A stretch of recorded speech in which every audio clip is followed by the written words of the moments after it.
Marriage वाली बहू। सुबह का वक्त था और सरला जी काफी उदास चेहरा लिए हुए पार्क में बैठी हुई थी। तभी उनकी सहेली सुमन वहाँ पर आती है। क्या हुआ सरला जी, आज मॉर्निंग वॉक करने का इरादा नहीं है क्या? इस तरह चुपचाप क्यों बैठी हैं? आई तो थी ये सोचकर कि पार्क में जाकर थोड़ी देर पहले टहल लूंगी, लेकिन क्या करूं, मन ही नहीं कर रहा। अरे सब ठीक है, तो इतनी परेशान क्यों नजर आ रही है? नहीं, ऐसी तो कोई बात नहीं है, सब ठीक है। अरे भाई, अब तो आपको खुश नजर आना चाहिए। अभी कुछ महीने पहले तो बेटे की शादी हुई है, घर में नई बहू आई है, आपके चेहरे पर तो रौनक नजर आनी चाहिए। अरे छोड़ो भी, आजकल की बहुओं के बारे में क्या बताऊं आपको। क्या हुआ बहन जी, कोई परेशानी है क्या?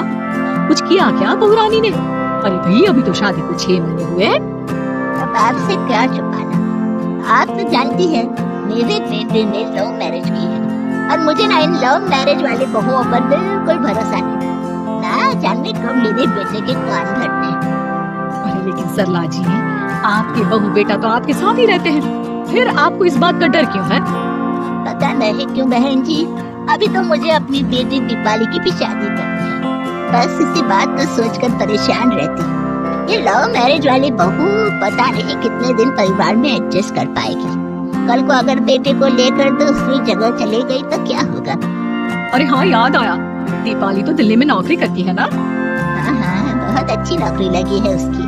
और आप किसी से कहना मत, अपने ऑफिस में साथ में काम करने वाला कोई लड़का उसे बहुत पसंद है, बता रही थी मुझे।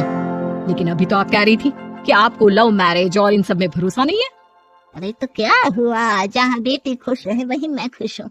और वैसे भी बेटी को तो दूसरे घर जाना है, वो लोग जाने और उनकी बहू जाने, मुझे तो बस अपनी बेटी का ब्याह करना है। अच्छा, ठीक है, जैसी आपकी मर्जी। लेकिन मुझे लगता है कि आप अपनी बहू के लिए कुछ ज्यादा ही सोच रही हैं। क्या पता वो वैसी ना हो जैसी आप समझ रही हो। सरला जी अपनी जगह से उठते हुए कहती है, अब ये तो भगवान जाने, बस मेरी बेटी दीपाली की शादी उसकी पसंद से हो जाए तो मैं गंगा नहा लूं। चलिए बहुत देर हो गई है, मैं भी अब घर जाती हूँ। अच्छा, ठीक है, मैं भी चलती हूँ। अगले दिन जब सरला जी अपने घर पर बैठकर चाय की चुस्कियां ले रही थी, तभी उनकी बहू वहां पर आती है। मम्मी जी, मैंने एक जगह नौकरी के लिए अप्लाई किया था और वहां से सब कुछ पॉजिटिव आया है। मैं भी नौकरी करना चाहती हूँ ताकि घर के खर्चों में थोड़ा हाथ बटा सकूं। अरे बहू, तुम्हें नौकरी करने की क्या जरूरत है? मेरा बेटा अच्छा खासा कमाता है, क्या तुम्हें किसी बात की कोई कमी है? तभी सरला जी का बेटा वहां पर आता है। नहीं माँ, उसे किसी बात की कमी नहीं है, लेकिन वो इतनी पढ़ी लिखी है और अगर नौकरी करना चाहती है तो हमें उसे नौकरी करने देना चाहिए। कुछ पैसे घर में आएंगे, हम सबकी मदद हो जाएगी।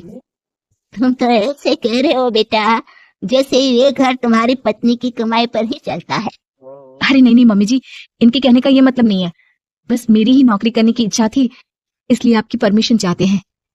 अब भाई, मेरा बेटा तुम्हें लव मैरिज करके घर में लाया है, मैं तुम्हें कुछ कैसे कह सकती हूँ?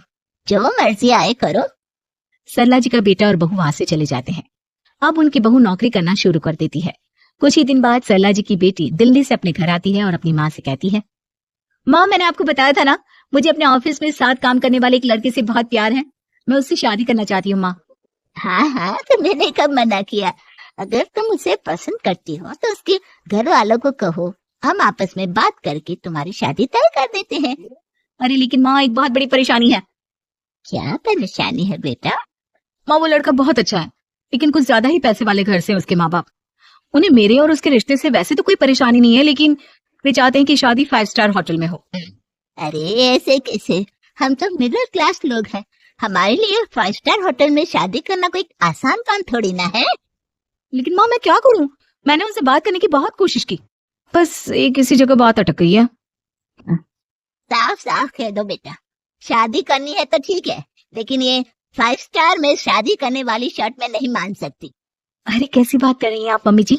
अगर दीपाली को कोई लड़का पसंद है तो हम उनकी शादी के लिए पूरी कोशिश करेंगे, और अगर बात पैसों की है तो कोई परेशानी नहीं है। हाँ, तुम्हें तो बस बहुत आसान लगता है सब। जिस तरह तुमने मेरे बेटे से इतनी आसानी से शादी कर ली, सारे काम उतने आसानी से नहीं होते, समझ में आया? हर काम करने में पैसे लगते हैं। लेकिन माँ, मैं उस लड़की को बहुत पसंद करती हूँ। सही बात है बेटा, लेकिन तुम उस लड़के से साफ साफ कह दो, अगर उसे तुमसे शादी करनी है तो अपने घर वालों को मनाए अगर नहीं मना सकता है तो तुम दोनों अपनी गृहस्थी अलग से कहीं सेट कर लो। कोई जरूरत नहीं है अपने माँ बाप के साथ रहने की। मम्मी जी, ये आप क्या कह रही हैं? मैं भी तो आपकी बेटी के साथ लव मैरिज करके आई हूँ। अगर मैंने भी ऐसा ही किया होता तो? लो, अब तो मुझे उल्टा जवाब देने लगी। देखो बहू, मैं तुम्हारी सास हूँ, मुझसे ठीक से बात करो। लेकिन माँ, भाभी ठीक तो कह रही हैं। हाँ, अगर बात शादी के खर्च की है तो मैं उस लड़के से कुछ कह सकती हूँ, लेकिन उससे अपने घर वालों से अलग होने के लिए कहना, ये सही होगा क्या?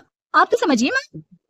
और वैसे भी मम्मी जी, मैंने कुछ महीने पहले जॉब करना शुरू कर दिया था और अपनी पूरी सैलरी बचा कर रखी है।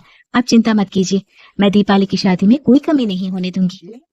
तुम अपनी सारी तनख्वाह मुझे मेरी बेटी की शादी का खर्च करने के लिए दे दोगी? हाँ माँ, मैंने भाभी को पहले ही सब कुछ बता दिया था और वो इस बारे में सब कुछ जानती थी, इसीलिए उन्होंने पहले ही नौकरी करनी शुरू कर दी ताकि मेरी शादी धूमधाम से हो सके। तभी सरला जी का बेटा वहां पर आता है। देखा माँ, जैसा हम हर समय समझते हैं वैसा होता नहीं है। आपको लव मैरिज करने वाली बहू से नफरत थी ना, लेकिन अपनी ही बेटी की लव मैरिज पर आपको कोई एतराज नहीं था। ये तो गलत बात है ना। हाँ बेटा, सही कह रहे हो तुम। बहू, मुझे माफ कर दो, मैंने तुम्हारे बारे में गलत सोचा। आज से मैं बहू और बेटी में कोई फर्क नहीं करूंगी और अपनी लव मैरिज वाली बहू से तो बिल्कुल नफरत नहीं करूंगी।